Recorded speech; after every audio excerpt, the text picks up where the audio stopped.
my big gratitude for this message, for coming through me and writing this book, has been hearing women say, oh my goodness, thank you for giving language. Mm-hmm. Thank you for giving words to this, making the invisible visible. And as I like to say, when we make the invisible visible, then we can do the impossible.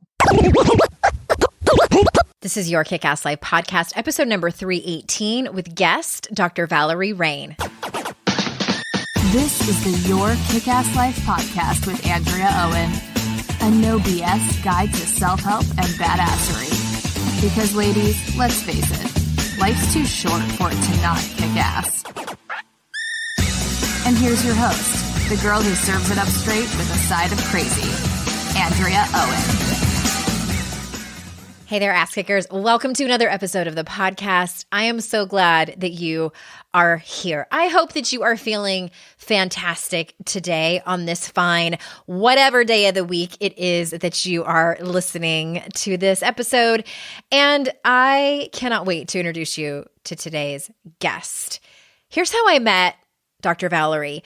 I was at an event in November with a lot of other women entrepreneurs, and I'm meeting a lot of people and wanting to meet a lot of people, and there was just so much goodness in this room. There were a few hundred guests actually, and I happened to be sitting at a table catching dinner, and I caught this conversation kind of late. I sort of walked into the conversation, and I'm listening to this woman talk about her work, and I was just enamored.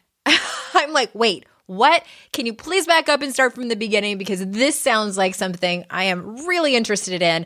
And she started talking about her book that at the time it was just about to come out.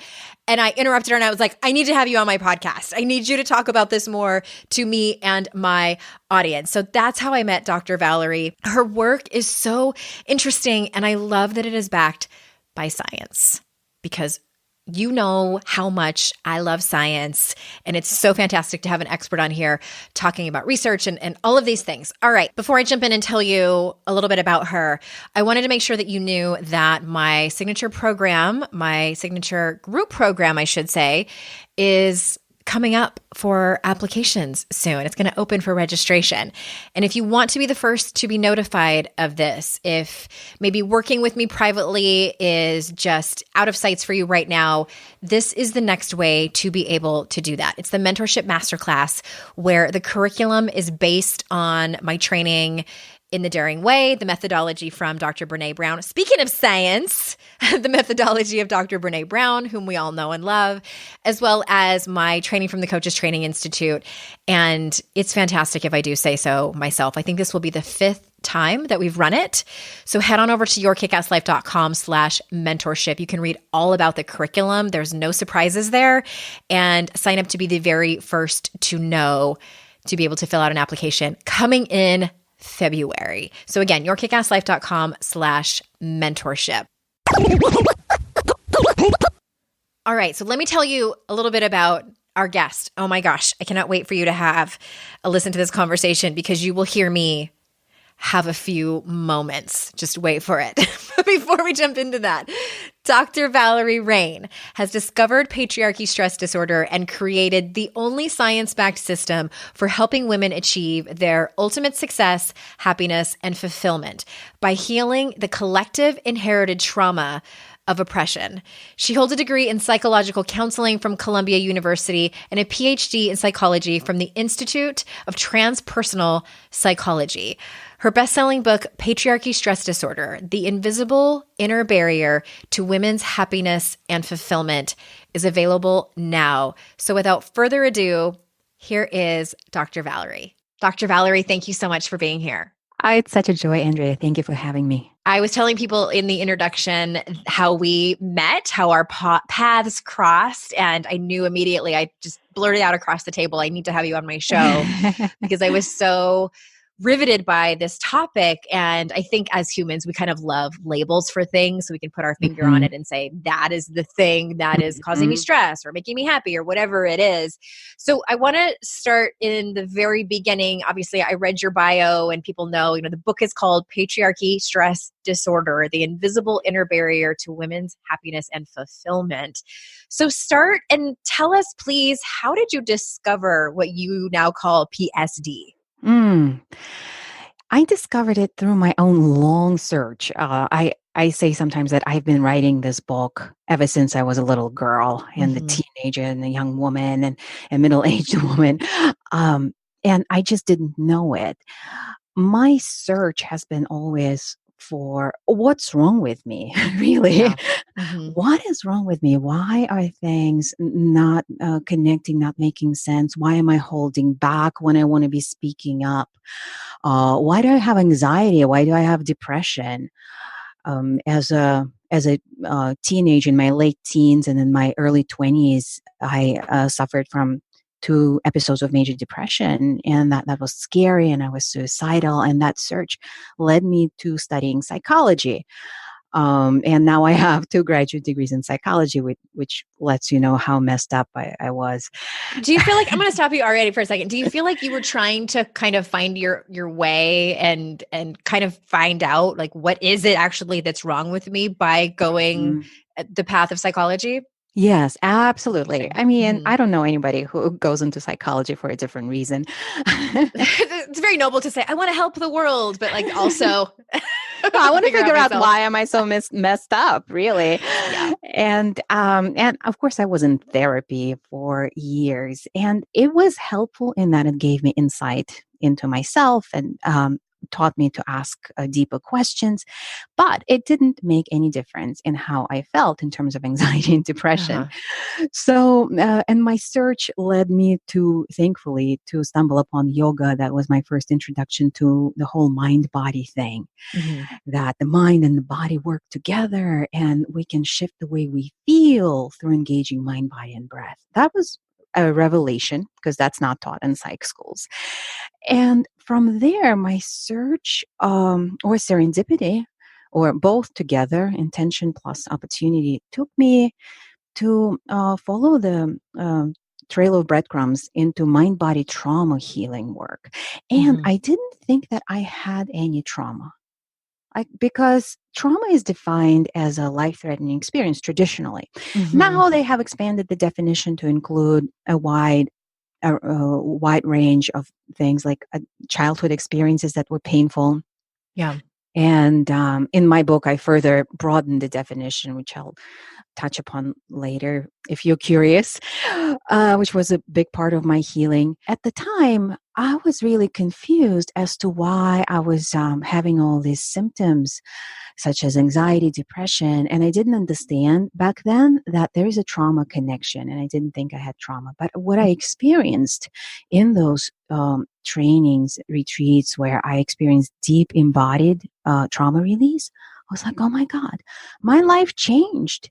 That trauma was releasing from my body, and I was making totally different decisions. I started making decisions that were a lot more aligned with my life. I quit a toxic job. I started my business, and I started living in alignment, and it was all through trauma release work. And and my clients were experiencing the same results. I was working as a therapist in New York at the time. And at some point, I began to get really curious about, well, these clients and myself, we didn't have any trauma history. Like we were not sexually abused. We were not held at a gunpoint. We're not kidnapped. Nothing like that happened.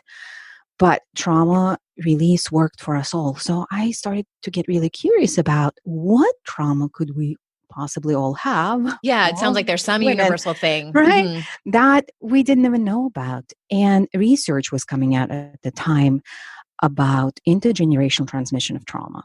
That trauma is transmitted, passed down in our DNA.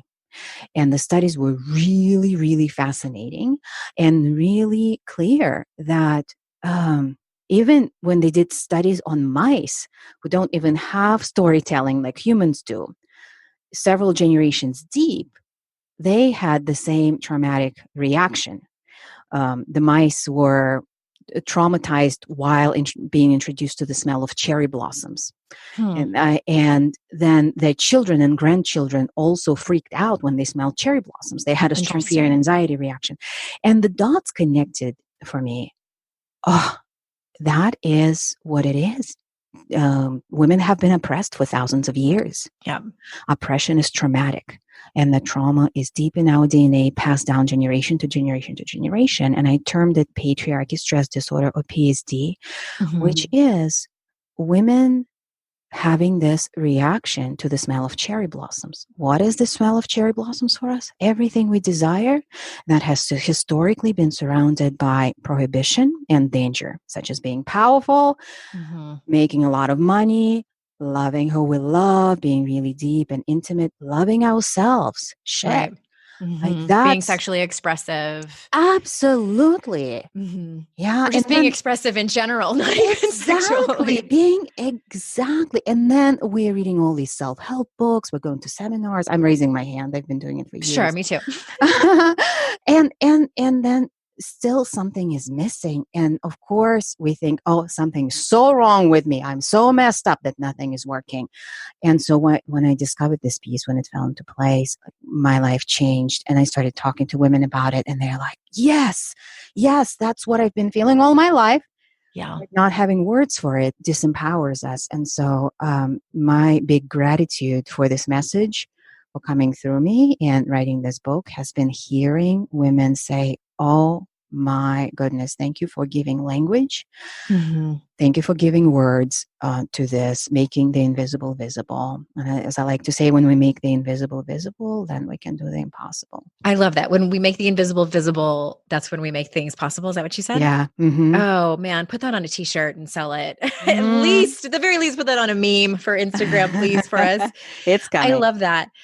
Well, I think probably so many people are listening and nodding their heads. I know for me growing up, I didn't really start to feel, well, no, I did question like, what is wrong with me? And trying to control things that I couldn't control and trying to change other people to fit what I wanted them to be like. But for me, I wanted to know, why am I so angry? I just deemed myself as an angry person, and I hated that about me. And I finally realized, it wasn't until probably about 2009. I used to have very different beliefs that I do now. And I realized I took a women's studies class in like one of my last semesters in college. I had gone back to school after a very long break. I was pregnant with my second child at the time. And I had to take an elective. I took a women's studies class, and it was called Men and Masculinity. And they taught us, it was for the first time I was learning what really feminism was. I had a very different view of what it was before. It was incorrect. We learned about misogyny and patriarchy and all of these things that I had no idea about. And I remember sitting in that class thinking, oh, this is the thing I've been angry about my entire life. It was a spiritual experience because also I had to unravel my identity and all of these things, but it finally made so much sense. And being able to put a name on it so that I could learn more about it and unlearn all of my own internal misogyny and all of these things that I had just been conditioned to do. So I say all that because I do think that there's a lot of women out there who have a similar path that I did. And it sounds like this was sort of what your discovery was. Yeah. Thank you for sharing that, Andrea. And me too. I didn't identify as a feminist for like when I was in my 20s or even my 30s. I was like, this is like, whatever. This is bra burning. I love men. And I love men. Don't make me, not shake my legs, like that type of thing. Yeah. And I do love men. And what I want to clarify is that patriarchy doesn't equal men, and men doesn't equal patriarchy. Patriarchy is a system, the power distribution in society that has been oppressive and disempowering to women for 10 to 12 thousands of years. Quite a long time. Yeah. And it's not about blaming men. If anything, sadly, women uphold patriarchy more so than men. in this day and age. And again, this is not to blame women. This is not to blame men. This is to make visible the water that we're swimming in, that we've inherited, that is obsolete. This is not our preferred environment. Men don't benefit. Women don't benefit. Right. Nobody benefits from not living a fully expressed, authentic life. So that's why this conversation, let's actually see clearly, okay, this has been holding us back from embracing all of who we are and being in deeper, more fulfilling relationships with each other. Yes. And that actually brings me to my next question. And I think that you started to answer it. And that is because you say in the book that PSD is the invisible inner barrier to women's happiness and fulfillment. That's the subtitle of the book. So can you talk a little bit more about that? Everything that has been standing between you and your desire can be traced to this trauma of oppression and other areas of trauma as well. Which brings me to how I define trauma.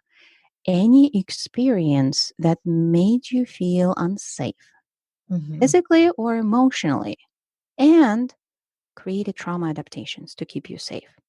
Say more about that. What does that mean? Is that coping mechanisms? Exactly. Okay. So trauma adaptations, and I break them down into 3 major areas: mind, body, and actions, MBA for short. In the mind, these are all the stories about, oh, poor little me. These are victim stories, or these are stories about, oh, no one would want to listen to me, or this is not going to work anyway. Why am I trying? Oh, I'm such a failure. Stories of shame. So it's the inner critic. It's the inner critic. Okay. Exactly. It's the imposter syndrome. It's the so-called upper limit problem. That's what it's all about.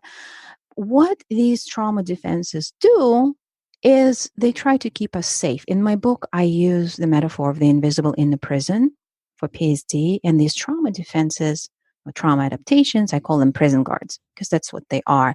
They keep us in this invisible inner prison to keep us safe. In the body, it may be anxiety, depression. It may be trouble sleeping. It may be fatigue. There are so many women with adrenal fatigue these days, migraines, other chronic stress-related conditions, and even insomnia on that list too. Insomnia, big time, and just not being able to relax without a glass of wine or a pill. Again, that's not our shortcoming. That's not our failure. This is this trauma that creates constant stress, constant activation of the nervous system that's running hot. And then actions that manifest as, let's say, well, short fuse, having arguments, or inaction, being frozen in inaction, is our nervous system keeps us safe through 3 major reactions: fight, flight, freeze. So each one of them is traced down to trauma. What is trying to keep us safe? And basically, whenever we desire something that's outside of what patriarchy allows us to have, and patriarchy allows us to have very little traditionally, it's like be a good girl, be a good wife, be a good mother, stay in line, be seen and not heard. Anything outside of that, like having hot, passionate romance, no, it's a no. Having your own money, big no. Being visible, being a leader. Who do you think you are? So all these defenses activate, all these prison guards go on high alert, and that's what creates these invisible barriers to women's happiness and fulfillment. I'm feeling very uncomfortable over here because I'm just seeing so much of myself in what you're explaining. I'm like wringing my fingers, and I have a feeling that there's a lot of people listening who are as well. And so I think that you have, you're talking about the symptoms, and I so appreciate that. But it's just kind of a 2-part question. How does a woman know that she's experiencing, or maybe you already answered that question. If you have more to say on that, I'm curious about it. And also, are you saying that, are there some women who don't experience this? Is this like a universal thing for all women? What's your take on that? Great question. Because we all come from this long lineage of oppression. We've all experienced this trauma in our lineage. No one has escaped it unless you're from Mars. And because of that, we all carry this trauma. Mm-hmm. However, we all have different circumstances, also different mitigating factors. Um, maybe your mother was a badass and like ran a business empire, right? Mm-hmm. Let's say hypothetically, and that helped you to start unwinding from that trauma. That gave you different role modeling. So different factors, and also we're different human beings. Our setup is different. For some women, it's super easy to be expressed in business, but they can't reach an orgasm Mm-hmm. at all, right? Mm-hmm. For others, sexuality is easier and easier reclamation, but they're frozen in terms of um, aligning with their mission in life and finding that meaningful work. So it expresses differently. Everybody has it. Mm-hmm. But Mm-hmm. it expresses differently. And when you look at really famous accomplished women, they all speak about it. All of them. I Yeah. quote some of them in my book. Like Meryl Streep talks about her imposter syndrome. Mm-hmm. Diane von Furstenberg says, Jennifer Lopez has as well. everyone, right? And when DVF says, most mornings I wake up and I feel like a loser. Hello. Yeah. And Gail King says, most mornings I wake up and I feel fat. Mm-hmm. Oh, that Mm-hmm. toxic self-judgment, right? It's not us. It's not us. The problem is outside of us. Well, it is inside of us, but we cannot solve it as if it was our individual problem. It is collective. And in terms of healing, it is an absolute not only possibility, but that's what I'm doing in my life every day. My clients and students, women who, as much as have read the book, have shared. I had a book launch party, and the recording is still on my Facebook page. Dr. Valerie Rein. You can find me on all social there, Instagram, Facebook. But this one, the woman who just read the book, she didn't actually work with me. She was doing other inner work in the process Mm-hmm. to help her resolve the trauma. But she's describing how her entire life changed. She was actually a very successful business owner already. She had a 7-figure business, and she was a mom. She was feeling really, you know, good, right? And she thought she was doing well. She thought she was successful. And reading the book, she realized that she was living in survival Mm-hmm. and that her nervous system was always on, and she didn't have love in her life, and her business was stressful. And she started asking the question that I ask in the book, let's shift from survival to thriving. How do we do that?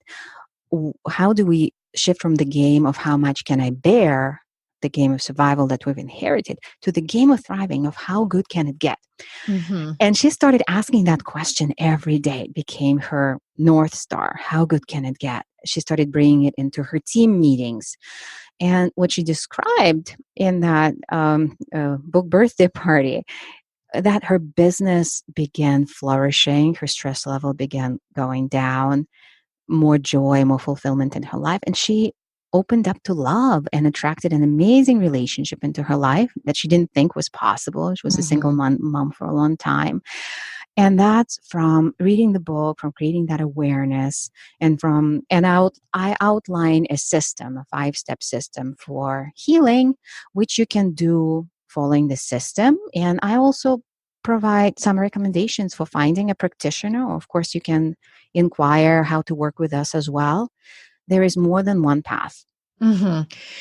I love that. I wanted to circle because you talk about this in your bio, where you say you help women ditch the game of survival of how much can I bear and master the game of thriving of how good can it get. And I'm going to assume that it's not just like, let's cover this in a week and and you're going to be so much better. But before I want to talk about healing in just a minute, but I want to circle back to, I have a couple of questions, and I'm assuming just to acknowledge it, because I know that you do talk about this, is the symptoms of PSD. And, we were talking about how women experience them. I'm assuming that there are also ranges based on, what class, economic class that you're in, or what race, and all of that. And then probably even age comes into play too, as I'm now, 100%. looking at my 45th birthday, and things are definitely changing. So do you have any words about that?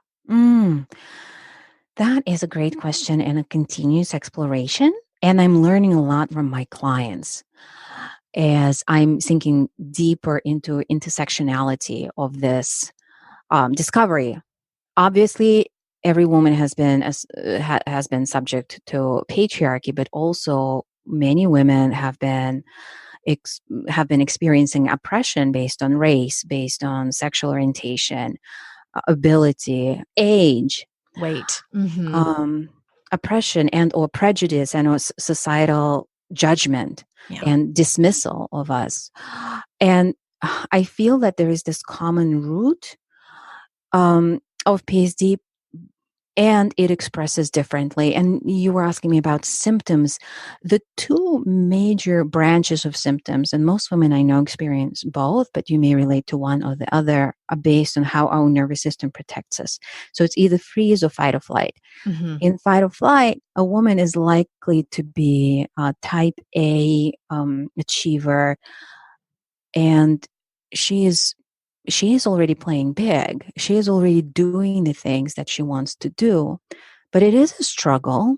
Right? She needs to, be doing her inner work, but she is experiencing something not coming together, falling apart in her personal life. Loneliness in her marriage, or feeling not quite connected to herself, to her kids if she has kids, and constant high stress levels, which she may not even feel stressed, but her health shows it. It may be unwanted weight gain or loss. It may be that anxiety. It may be that insomnia. It may be that adrenal fatigue that has become pandemic among high achieving women. And that's because our nervous systems are constantly on high alert when we're playing big in the world where it's never been safe for us. And the other branch is freeze. So a woman may have dreams, or she may not even be in touch with her desires, because even getting in touch with our desires has been historically forbidden. And it doesn't feel safe to our subconscious to go there. And then procrastination, distractions, all sorts of what we call excuses come up when she reaches for those desires, and she blames herself, and she feels like shit about it, and she feels incongruent. And to both of these types of women, I just want to say again, it's not your fault. Nothing's wrong with you. It's the same beast we're looking at. And whatever complications or complexities or texture your experiences across other dimensions of your life bring in, your age, your race, your where you come from, your personal history plays a huge part. And so in my system, I take women through, and this is the first step in this system. I call it waking up in prison. I take women through identifying everything that they thought was wrong with them as generating from some area of trauma, personal, collective, inherited, experienced, and really not leaving any stones unturned. Because then we create a full picture of, oh my gosh, I'm a powerful, amazing being. And through this set of circumstances, I received all these lies about who I'm not. And I'm here to liberate myself from those, so I can embody that power and send ripple effects into my relationships, my family, my community, my work in the world.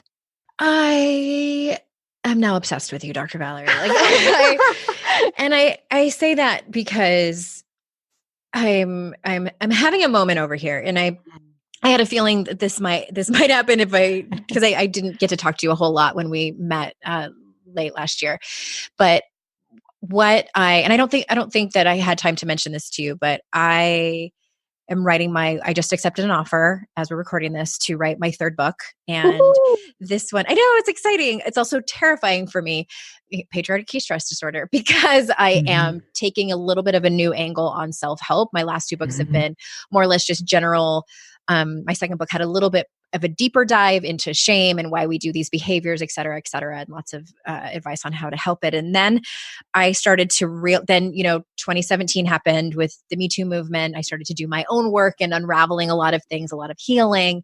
And the conclusion I came to is that, I wanted to write another self-help book, and I could not shake the intuitional message I was getting that I can no longer write about self-help and just talk about it on a more or less surface level of saying, here's how we work on feeling good enough, without addressing what you're talking about. Because to me, I felt like a hypocrite saying, you go girl, and shaking my fist in the air and saying, you can do anything, you can do it, without, and it's not to blame and shame men or the patriarchy. It's just saying, there's nothing wrong with you. This isn't your fault.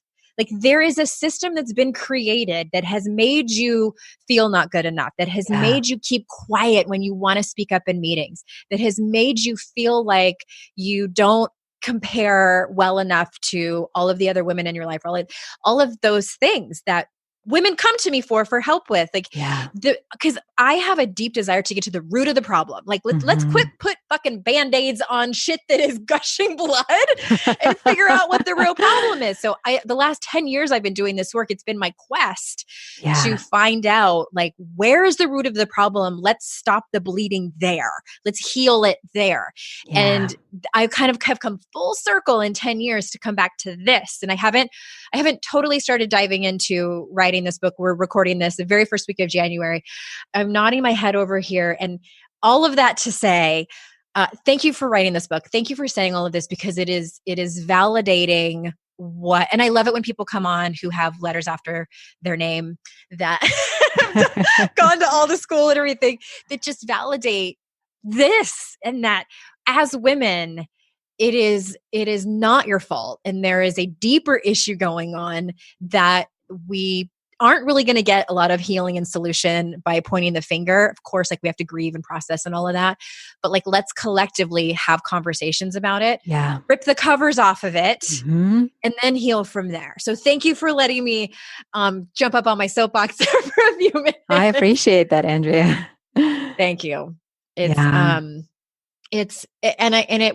leads me to something that I am curious about, because you did mention men, and that it's not about, I'm raising a daughter and a son, and I know he's a sixth grader, he's 12 years old, and I'm seeing very much, how the patriarchy is affecting him as well. And, my husband and I are having conversations about it. So what about men? In light of your discovery of patriarchy stress disorder, what is your message to men in general, or just talk to us about that? I love bringing men into this work. Usually what happens is we start working with a woman, and the veils start falling away that have been distorting her view of herself and what's possible in her life and her relationship. And she goes, oh, I want my relationship to go to the next level. I see where my husband has this trauma, or my partner, and I want them in this work. And so that's how men end up coming into this work too. Because if you're human, you have trauma, period. Nobody gets out scot-free, unfortunately. Who here can say, well, I've never had an experience where I felt unsafe physically or emotionally, and then developed certain strategies to protect myself in my mind, in my body, or through my actions. And of course, those strategies are subconscious. That's a whole other conversation. But back to men. Love men. And actually 2020, this is a big question for me, how to bring in more and more men, allies into this work, into this conversation. Because men crave it too. I talk about the primary wound of PSD is the wound of worthlessness for women. Women have been made to experience themselves as worth less than men. Yep. recently, one of the readers of my book pointed out, as she was giving the book to her husband, pointed out to me that she explained it to her husband as in men are experiencing the wound of being worth less than the patriarchal idea of what a man should be. Yeah. And that is across the board. Show me a man who is like 100% patriarchal. Ideal. There are a lot of men who are delusional and just bought into that, and but we're not talking to this category. We're talking about men who are also feeling the impact of Me Too, who are questioning, oh my gosh, how have I been showing up in my life? Have I been participating in that? Have I been congruent with myself, with my authentic self? And there's a lot of trauma that's coming to the surface for men also. Yes, I believe that. Oh, and these men need support. They need also the environment where they can be validated, not blamed, but feel safe. Safety is the crucial precondition to healing. We all need to feel safe to heal. And that's why it's so hard to make changes within your relationship, for example, when you're just like shaking self-help books at your partner, like, you gotta read this. Whoever wants to hear that? Like, you know what you need is you need a life coach and a therapist. Like, nobody wants to hear that. And the truth is that we're shaking these self-help books or clubbering our partners over the head with them. And I have done that to my husband. I've been like, you need to read this book. So have I. But then I realized, and actually my husband in one of those episodes said to me, oh, look at all these books that you have on mindfulness and yoga and like enlightened relationships, and you just can't help yourself. And he was 100% true. I couldn't help myself because what I didn't know then, what I know now, it's all about trauma getting triggered. Yeah. All about trauma getting triggered. And then we're hijacked. We can't help ourselves. So our trauma is getting triggered. We are angry and we just can't stop the train. And then our partner feels unsafe and they're doing their shitty things back to us.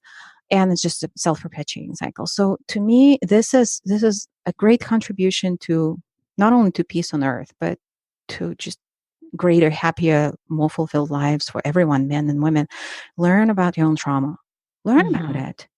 Nothing's wrong with you. It didn't break you. You survived. Yeah. And it's not the trauma. It's the adaptations that are hurting you now. Yeah, we can meet them. We can get to know them. And we can transform them from prison guards to bodyguards. Prison guards to bodyguards. You're talking about the men in our lives? I'm talking about trauma adaptations. You're talking about trauma adaptations. Okay. That men and women both have. Yeah. Okay, gotcha. I just want to make sure I was clear on that. Because my train of thought immediately raced over to the women listening who want, like, I have a feeling what's going to happen is they're going to listen to this podcast episode and they're like, I need to let my husband listen to this. And it might not be and I'm talking about heteronormative relationships here for a second, but there might be the woman who's like, I need my dad to listen to this or my brother. And I think the thing that then my next thought is, well, sometimes we can get excited about things that, like, these revelations that we're having, and then we're not met with the same sort of understanding that we were looking for. And you were speaking to that, and then they, react weird. And I think what's happened is a lot of men think that we're mad at them personally. Like especially like when you say the words toxic masculinity, a lot of men are like, what did I do? And we think we're talking just about them. It's like, and it's becomes this argument. And I think that what can also happen, and maybe you can say yes or no, is that sometimes we feel re-traumatized when we're trying to talk to a man in our life about this, and then they react defensively, and then we feel like we need to take care of their feelings. And we're like, motherfucker, I've been doing this my entire life, and I have to take care of your feelings and be compassionate towards you when I'm dealing with my own trauma. So my question for you is, do you have a tip or some advice on how women can, because I think, a lot of us are sort of baby stepping or just giant stepping into our conversations with the women in our life about this. But how do we have these conversations with the men in our life without, while at the same time taking care of ourselves, I guess is the question. Yeah. that's a big question, and the answer is going to be different for everyone. Sure. And it all starts with awareness. Mhm. And I recommend checking out my book, really. And the Yeah. reason I do that is because I've been hearing from men, and there are some reviews on Amazon also from men that you can check out. That really surprised me. And I know some men personally who are in my circle who, like, we didn't even have these conversations about trauma before, like, ever, right? But they are rereading the book now, and they're saying that Mhm. it's so accessible. It made them, for the first time, understand things. There are case studies there are stories. There is one case study of a man specifically. I included it to show, hey, we're all human. Yeah. We're all dealing with pain, and we all have these prison guards that express sometimes as health conditions. This man in the book had a heart condition, which the doctor said there's nothing wrong with you. You're making Mhm. this up, but he was having severe symptoms, right? And you'll, if you check out the book, you'll find out what happened. So you mean he heard from the doctor what women have been hearing for so long? Yeah, right. It's all in your head. It's all in your head, but Mhm. it's real, right? Mind body connection is real. We're not making this up. So I don't want you exposing yourself to being re-traumatized, because Mhm. you asked a very insightful question. There's even re-traumatization that happens in therapy. Like, I Oh, had yeah. plenty of re-traumatizing experience in therapy because of the lack of attunement and understanding from a therapist, both male and female. So Mhm. I feel what we need is conversations like we're having. And if you, our listener, if you are resonating with this conversation, find others who are resonating with this conversation so you can have a support group, right? Mhm. And you can always get in touch with us, I imagine, right? You have a community, I have a community where we're cultivating the conversations where people can feel safe and validated and seen and heard. And together we're figuring out how to create this tipping point where it's Mhm. not only okay to have these conversations, it's necessary. Yeah. And everybody sees it as a win-win, as a great service, because it is. I 100% agree with you. And sort of circling back to the healing aspect of it, I know personally that having the conversation and, reading books like yours and just understanding what's going on is the first step in healing. Cause you can't, I Yeah. always say, like, you can't clean up your dirty kitchen if it's totally pitch black dark in there. It's going to be extremely difficult. So turn the lights on, figure out what's going on and what needs to happen. And then I know, and please, this is my experience, but as I started to really dive into this around 2017 and heal, I spent the last few years really kind of going through, I don't want to say going through the ringer, but at times it has felt like that. Mm-hmm. I have noticed that I really need to take care of myself during this time, Yes, because 100%. I recently did a little deep dive into the Enneagram, and I'm an 8, and we tend to be very quick to anger. That's our that's how we process things. And that's how I've been my entire life. And I and according to the Enneagram, I mean, I don't know how much you buy into that. I know it's a little bit of pseudo psychology, but it's either anger, I think it's either shame, fear, or anger. So all that to Mm-hmm. say, you can react any way that might happen. And I think what I'm trying to say is, please, I'm begging people out there to take care of yourself, Yeah. because I've done a lot of work on myself, and this thing has been, which led me to my work in really diving into my own sexuality and working with a practitioner there, which I had her on, Jessica Graham, a few weeks ago. It's been, I'm telling everyone, like, this has been some of the most challenging work I Mm-hmm. have ever done, but so incredibly worth it. Yeah. This, I think, is taking me to new levels in my career, in my personal relationships, in my relationship with myself, in my own self-trust. I feel at 44 years old like I have truly been cracked open. And I hate to sound super cliche, but almost a rebirth. And Mm-hmm. it is equal parts terrifying and exhilarating. Yeah. Is that, like, please tell me I'm normal. As I say all this, my own inner critic is like, shut up, don't reveal yourself too much. But I'm going to go ahead and assume that it's at least fairly normal, right? Yeah, why would you want to be normal? That's true. What is normal anyway, right? What Is is that the normal status anyway? quo of being a Yeah. zombie and being out of touch with everything? Is that normal? Well, I think it's more of like an unlearning everything Right. I've always been taught that is true. Yeah, and of course it's upsetting. It's deeply troubling, and all these structures that you thought were true are disintegrating. So Yeah. yes, self-care is paramount. Remember what you're doing. You are undoing thousands of years of trauma, and you're Yeah. not only doing it for yourself, you're doing it for the previous generations, for the future generations, for those around you. It's a very noble task. Is it a choppy ride? It is a choppy ride. I'm on this ride also, and thankfully, I have a partner, my life partner, who's also my partner in this work, and it facilitates these processes for me. Like we're at it every day, and we're working with our clients, supporting them, continuing to build the critical mass of this community of practice. I feel that community of practice is so super important because we all have these questions when we're in our own silos. What's wrong with me? Am I normal? Is this supposed to be happening? So guidance is important. It's important to have a qualified guide, and it's important to have in my view, it's important to have a community, especially Yes. in this work that deals with healing collective trauma. I mean, come on. We got traumatized in a community, in a very, very big community. So our healing also needs to happen in a community. Yeah. Okay. Well, thank you so much. Is there anything else, any last words that you want to make sure that you say before we say goodbye today? Thank you, Andrea. It's been a joy and a pleasure. Thank you, all listeners, for sharing your time with us. And I want to leave you with a very practical next step.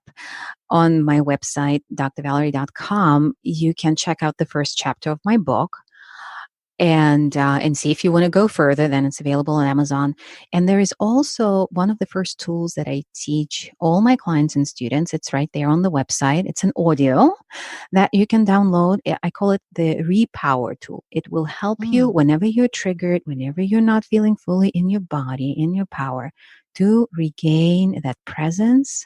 A woman's power is in her presence, and get centered. It's at drvalerie.com/repower. And last but not least, I have a podcast that you can check out with these conversations happening in depth about how women leaders are experiencing PSD, what strategies we're using. And there is even a whole series on PSD, how it manifests in different areas of our lives and what you can do about that. Fantastic. Thank you so much for taking the time out to talk to us. And the book is Patriarchy Stress Disorder, The Invisible Inner Barrier to Women's Happiness and Fulfillment. Dr. Valerie Rein, you're over at drvalerie.com, correct? Yes, I am. Okay. All the links are in the show notes, everyone. Thank you so much for being here. As I always tell you, I know how valuable your time is, and I am honored that you choose to spend it with me and my guests. And until next time, I will see you all out in cyberspace. Bye-bye.